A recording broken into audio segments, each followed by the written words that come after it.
इस वीडियो को देखने वाले सभी दर्शकों को हमारा नमस्कार।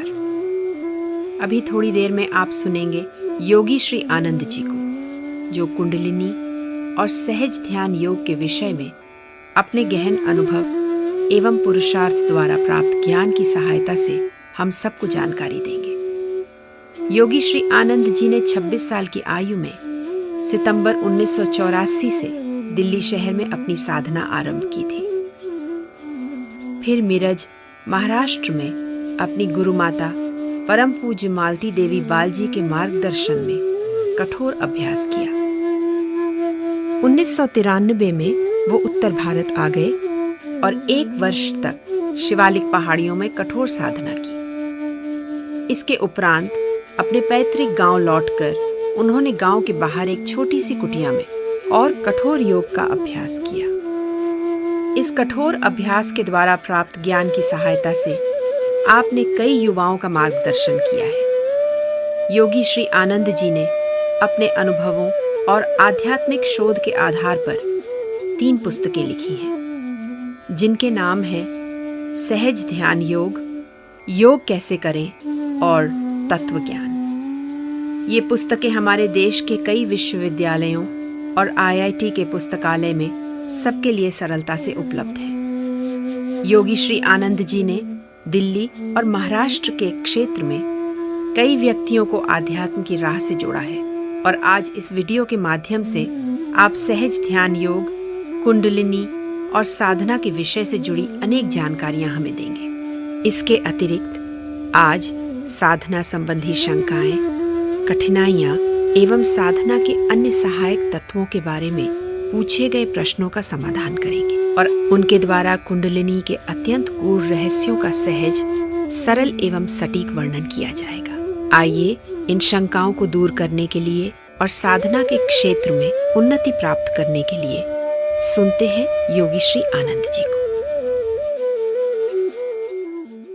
मेरा प्रश्न यह है कि मृत्यु के समय मनुष्य के मस्तिष्क में जो आध्यात्मिक या सांसारिक किस्म के विचार होते हैं, उन विचारों का उनके वासना देह में, वासना शरीर पर या अगले जन्मों पर क्या प्रभाव पड़ता है। और यहाँ मेरा जोर मृत्यु के समय पर है, कि मृत्यु के समय या जस्ट निकट। हाँ, ठीक है, मैं समझ गया। मृत्यु के पहले, अच्छा, इसमें थोड़ा ये स्पष्ट कर, क्योंकि हम सभी अध्यात्म के विषय में ही बोल रहे हैं। मृत्यु के विषय में एक संसारी आदमी होता है, एक साधक होता है, थोड़ा भिन्नता होती है। मैं संसारी आदमियों के विषय में पहले बताना चाहूँगा, फिर आप थोड़ा अगर ना संतुष्ट, यानी अगर मैं भूल गया दोबारा पूछ लूँगा। सत्य तो ये है, अगर हम देखें तो कहीं कहीं मिल जाएगा, अंतमति सो गति, ऐसा कुछ वाक्य क्या है, यानी अंत में जो हमारी इच्छाएं होती हैं हम वैसे ही बन जाते हैं। तो जैसे गरीब आदमी अगर ये सोचे मैं राजा बन जाऊंगा, या और कुछ सोचे धनवान यानी जो गरीब है ये बन जाऊंगा, वो बन जाऊंगा, क्या अगले जन्म वास्तव में धनवान बन जाएगा, राजा बन जाएगा, अगले जन्म में प्राइम मिनिस्टर बन जाएगा, प्रधानमंत्री बन जाएगा। बहुत अच्छा एक बात बता दूं, मैंने शायद अभी थोड़ी देर पहले नहीं बताया। हाँ, शब्द है मृत्यु के पहले अगर जो विचार करेंगे वैसे बनेगा, मैं भी 100% मान्य करता हूँ, बिल्कुल ऐसा ही होता है। लेकिन मेरा प्रश्न उत्तर पूरा नहीं हुआ।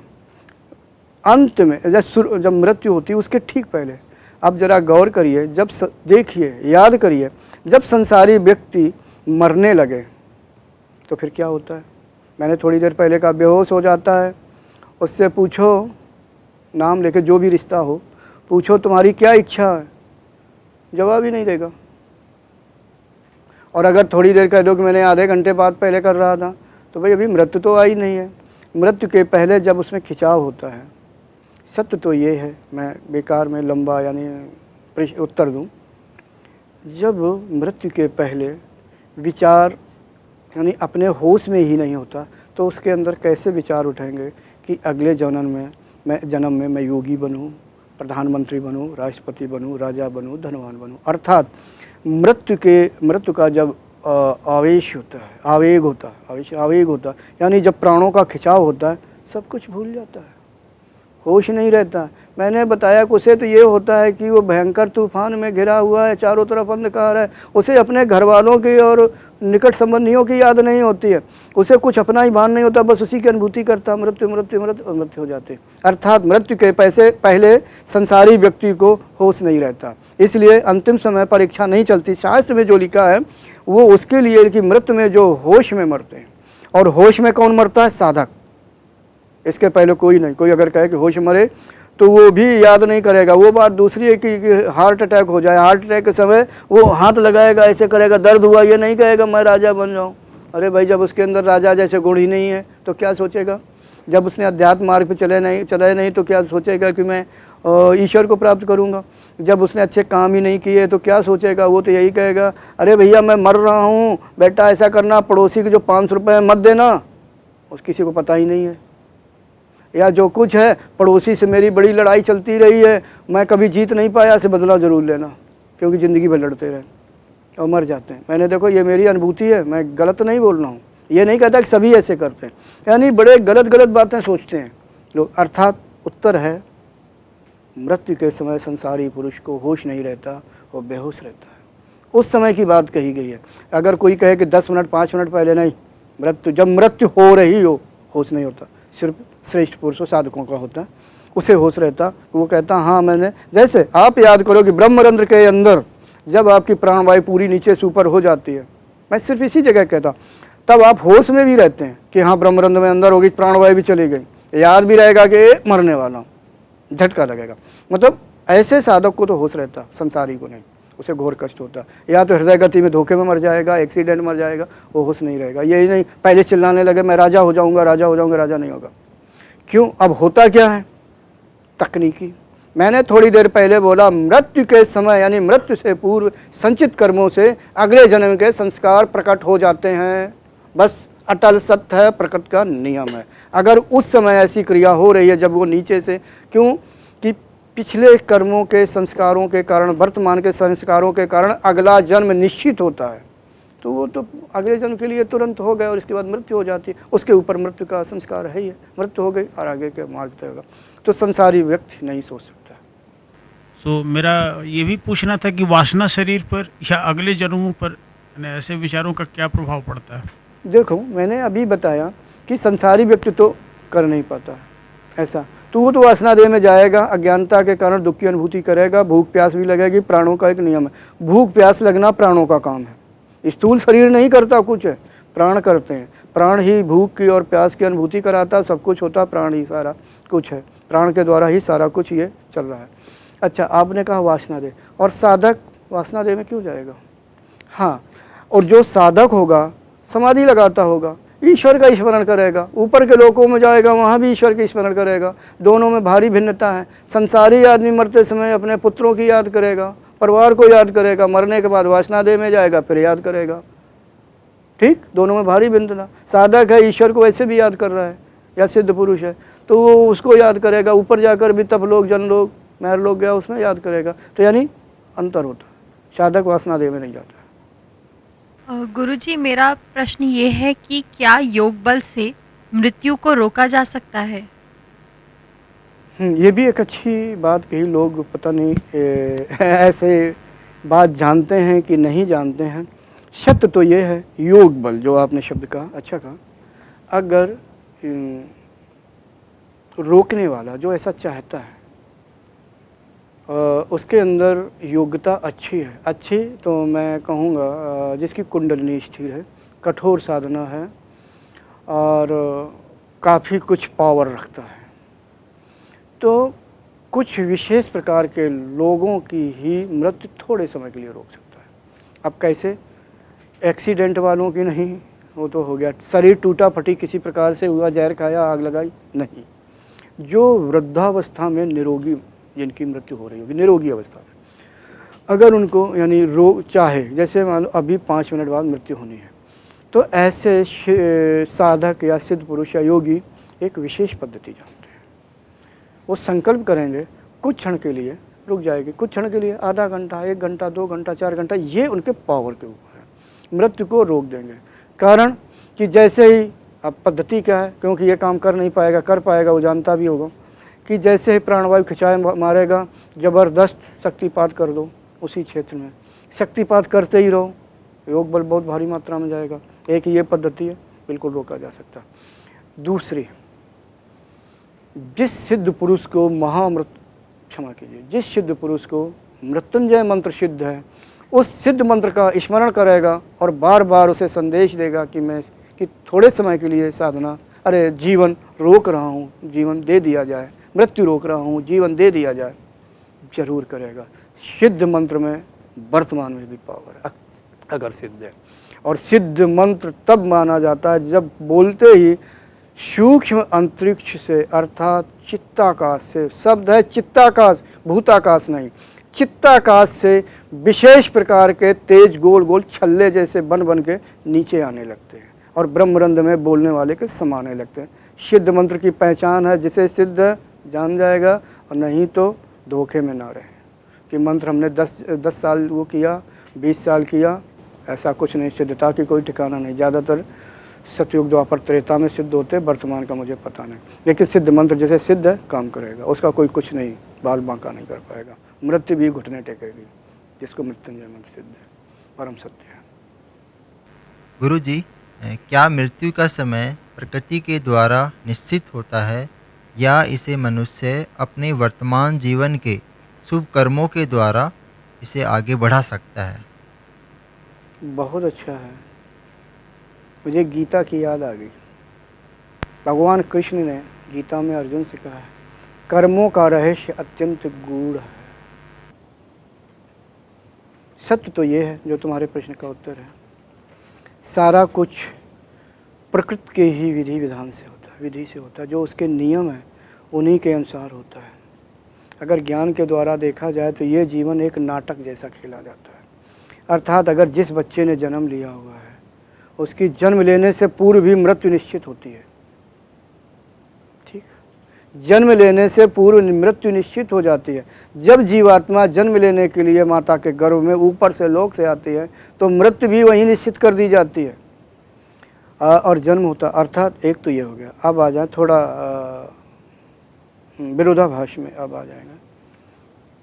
मनुष्य एक ऐसी जात है कि क्रियमाण कर्म के द्वारा अपने जीवन को बदल सकता है।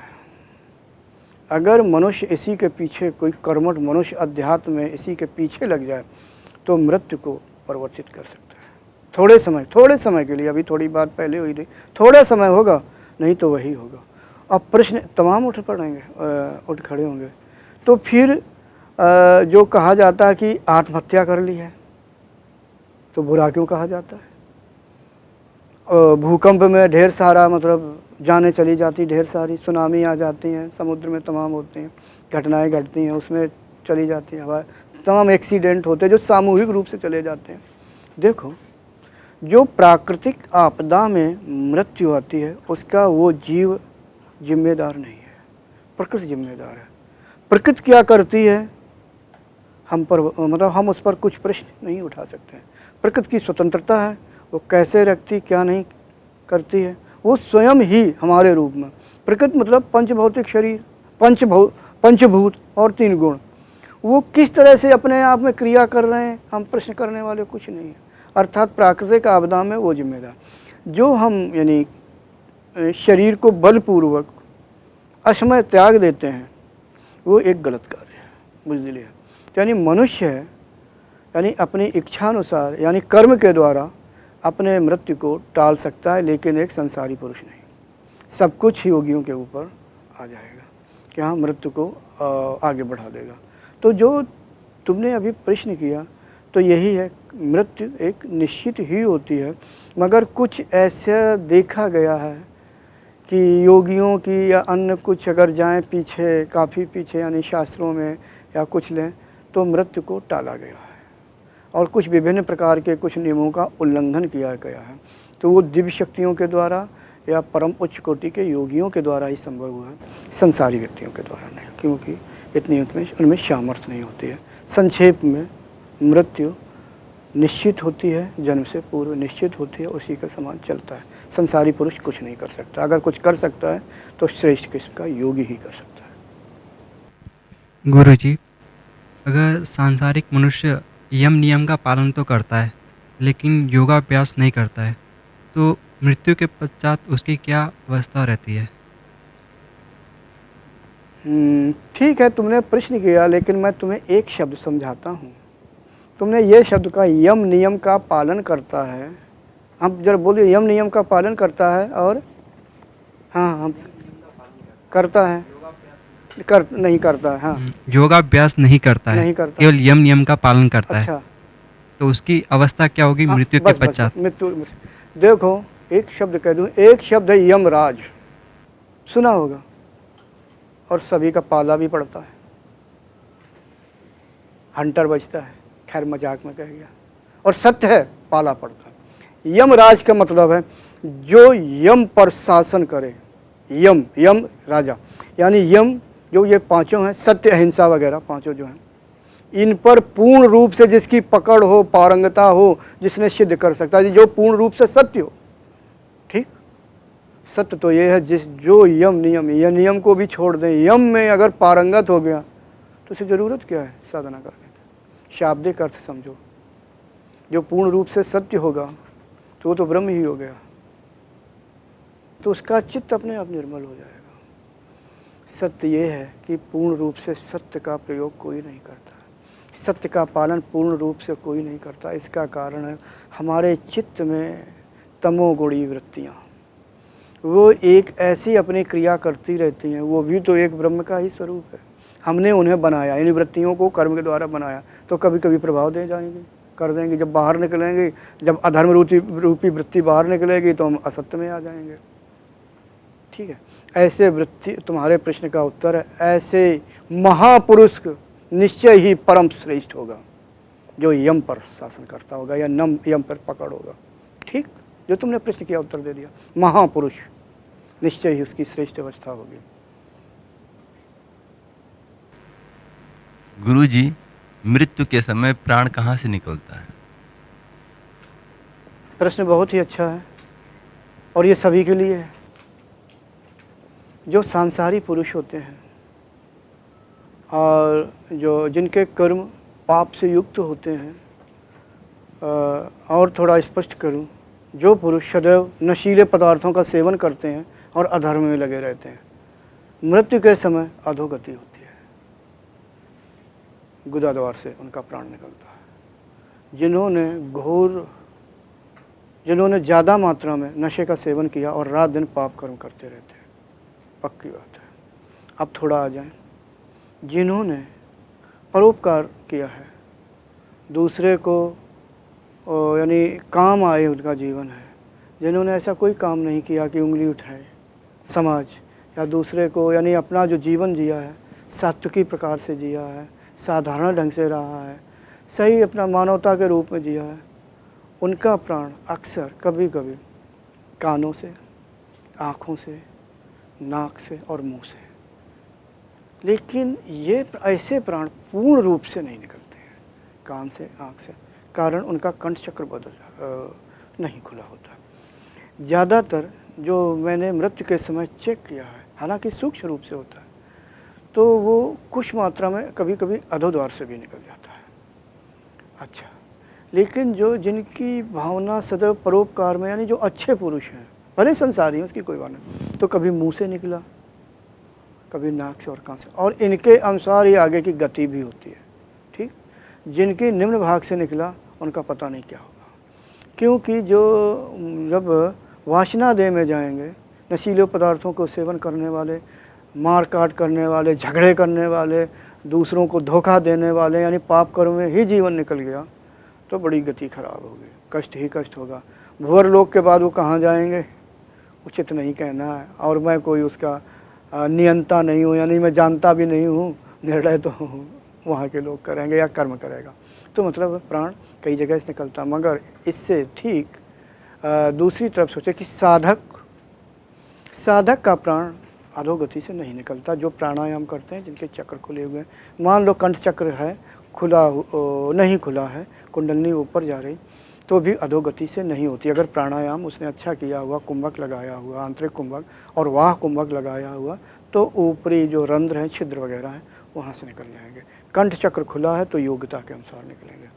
अच्छा, जिनका ब्रह्मरंध्र खुला है, कुंडलनी स्थिर है, वो विशेष प्रकार के प्राणी हो जाते हैं, यानी साधक हैं, यानी प्राणी मनुष्य हैं जो। तो जो ब्रह्मरंध्र से, तो उनका ब्रह्मरंध्र अर्थात ब्रह्मरंध्र खुले वाले का निचला भाग से जिस पूरे शरीर का जो प्राण जाएगा ऊपर से जाएगा, ठीक है। ब्रह्मरंध्र द्वार को भले उसमें छिद्र नहीं हुआ, ऊपर से सूक्ष्म रूप से निकल जाएगा। अब एक शास्त्रीय नियम है, प्रकृति का नियम है और विधि का विधान है, ईश्वरीय नियम है कि उदान वायु का स्वभाव होता है ऊर्ध्व होते रहना। उदान वायु का संबंध आकाश तत्व से कुछ ज़्यादा है। जिन प्राणियों का, साफ जाहिर है योगियों का, साधकों का प्राण उदान वायु की सहायता से जाता है, तो निश्चय ही बिना रोके टोके प्रमाण पत्र मिल गया उन्हें, ऊर्ध्व लोकों में उनकी अवस्थिति हो जाएगी। ऐसे योगियों को जन लो, तप लो मिलना तय होता है।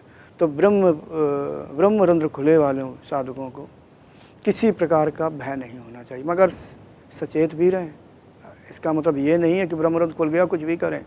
कर्म का महत्व बहुत बड़ा है, यानी ऐसा कर्म ना करें जो प्रकृति के नियमों के विरुद्ध हो या अधर्म की ओर ले जाता हो। यानी जो साधक एक जीवन जी रहा है, ऐसा करेंगे तो जनलोक और तपलोक का प्रमाण पत्र मिल गया, अर्थात उनकी योग्यता होती है। उदान वायु के द्वारा ऊपर ऊपर कर देते हैं, उन्हें भोर लोक भी नहीं जाते हैं। मतलब कहने का शरीर से झटका लगा, तपलोक में बैठ गए, तपलोक में हो गए। यानी समय की कोई बीच में ये नहीं कि 1 सेकंड 2 सेकंड, ये भी बहुत ज़्यादा है। झटका लगना और बैठना, उन्हें कहीं जाना है ना आना है, वो तो व्यापकता में है। तो मैं जो इतना स्पष्ट बोल रहा हूँ, ये योग्यता के अनुसार, अर्थात संसारी आदमियों का अधोगति होती है और वो यहीं वासनादेह में भटकते रहते हैं, फिर भूहर लोग जाते हैं, इसके बाद निर्णय होता है। लेकिन जो उच्च श्रेणी के साधक होते हैं और कंठ खुला हुआ, ब्रह्मरंध्र खुला, तो ब्रह्मरंध्र द्वारा यानी उदान वायु ने ऊपर की ओर ऊर्ध्व करके ऊपर के लोकों में पहुँचा देते।